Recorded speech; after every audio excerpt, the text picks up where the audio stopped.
between Kalani Jordan and Lola Vice, who will become NXT Women's Champion this year. This match was a certified banger, but it seems like Kalani Jordan will be main roster ready at some point this year. Don't get me wrong, I feel like Kalani Jordan is more than worthy of becoming NXT Women's Champion. If anybody is worthy, she is worthy. But if Jacy Jayne is to lose her title and potentially get called up to the main roster, that leaves the big question mark.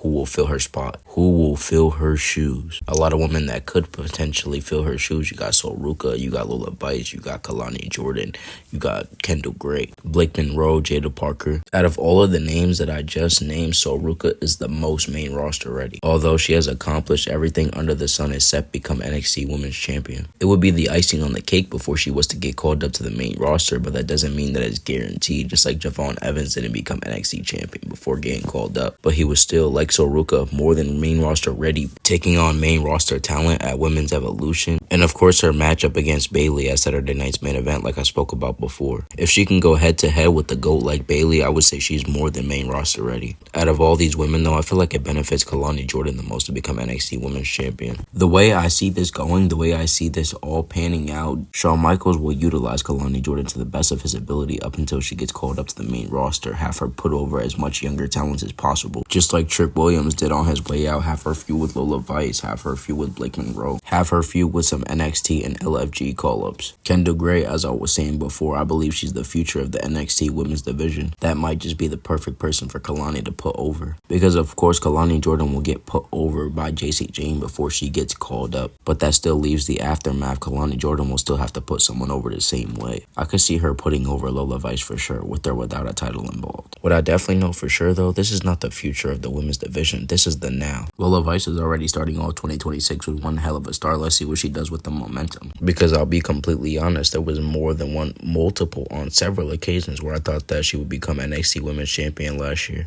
I was sure of it. I was almost positive that she would have beaten Jacy Jayne at No Mercy. That wasn't in the plans for 2025, but that doesn't mean it's not in the plans for 2026. There's still a possibility that she could become NXT Women's Champion in this new year. Again, I believe that Kalani Jordan will be the one to become NXT Women's Champion this year, but again, only time will tell. Regardless of the fact though, every single one of those women that I listed in this video are destined to do great things. They are destined to accomplish extraordinary things, destined to carry the women's division into the future.